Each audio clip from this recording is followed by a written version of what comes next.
ఒక్క నిమిషం. మొదటి విడత 1,00,000 వరకు రుణమాఫీ ఉంది. మొదటి విడత 1,00,000 రూపాయల వరకు రుణమాఫీ ఉంది.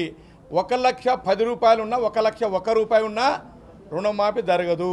ఇది వాళ్ళకి తెలియక కొంతమంది రైతులు ఏమనుకుంటారంటే ఆ 1,00,000 రూపాయలు వాళ్ళు ఒరిజినల్గా తీసుకున్న అమౌంట్ 90,000 ఉండొచ్చు, కానీ వాళ్ళ ఇంట్రెస్ట్ పెరిగి ఉంటుంది, అది 1,00,000 దాటి ఉంటుంది. వాళ్ళు ఏమనుకుంటారంటే 90,000కి ఎందుకు అయితే లేదు అనుకొని ఉంటారు. అందుకే ముఖ్యమంత్రి గారు ఏం చెప్పారంటే, మీరు బ్యాంకు వెళ్ళండి, మీ మేనేజర్ గారిని కలవండి, నా రుణమాఫీ ఎందుకు కాలేదు అని అడగండి, అక్కడ మొత్తం లెక్కలు ఉంటాయి కాబట్టి చెప్తారు. అదేవిధంగా ఇవాళ ఈ రాష్ట్ర ముఖ్యమంత్రి దేశంలోనే ఒక మోడల్ ముఖ్యమంత్రి కాబోతా ఉన్నారు.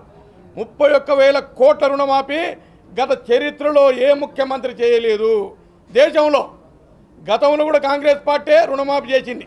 మా సోదరుడు శంకరన్న చెప్పినట్టుగా 2006లో అప్పుడు ఉమ్మడి ఆంధ్రప్రదేశ్కు 13,000 కోట్ల రుణమాఫీ జరిగింది.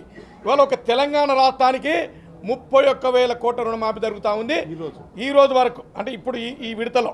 కాబట్టి 3 విడతలు ఉంటుంది. ఈ విడత 1,00,000 వరకు, రెండో విడత ఈ మంత్ ఎండింగ్ వరకు 1,50,000 లోపల ఉన్నది. ఉదాహరణకు 1,51,000 ఉందనుకో, కాదు, 1,50,000 వరకే ఉంటుంది. థర్డ్ విడత 2 లక్షల వరకు ఉంటుంది. కాబట్టి 3 విడతలుగా ఆగస్టు 15 నాటికి పూర్తి స్థాయిలో 2 లక్షల రూపాయల రుణమాఫీ కాబోతా ఉంది. ఈ ముఖ్యమంత్రి గారిని ఇవాళ ఈ దేశంలో ఉన్న చాలామంది ముఖ్యమంత్రులు ఓ మోడల్గా తీసుకోపోతూ ఉన్నారు. తెలంగాణ మోడల్ అని చెప్పి వాళ్ళు మాట్లాడుకుంటూ ఉన్నారు. ఇటువంటి చరిత్రలో చిరస్థాయికి నిలిచిపోయేటువంటి ఈ కార్యక్రమం చేసినటువంటి ముఖ్యమంత్రి గారు మా నల్లమల్ల ముద్దుబిడ్డ, మా పాలమూరు ముద్దుబిడ్డ అయినందుకు మేమందరం కూడా గర్వపడతా ఉన్నాం.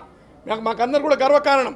కాబట్టి రాబోయే కాలంలో గతంలో ఏ రకంగా వైఎస్ రాజశేఖర రెడ్డి గారు స్వర్ణయుగాన్ని చూపించారో దానికన్నా మెరుగ్గా ఈ రాబోయే ఈ 5 ఏళ్ళు కానీ ఇంకో 5 ఏళ్ళు కానీ 100% 10 నుంచి 15 ఏళ్ళు కాంగ్రెస్ పార్టీ ఉంటుంది, కాంగ్రెస్ ప్రభుత్వం ఉంటుంది. కాబట్టి ముఖ్యమంత్రి గారు రేవంత్ రెడ్డి గారే ఉంటారు. కాబట్టి రాబోయే కాలంలో కూడా రైతులకు మంచి స్వర్ణయుగాన్ని చూపించడానికి వారు కంకణబద్దులై ఉన్నారని కూడా తెలియజేస్తా ఉన్నాను. Thank you. 100%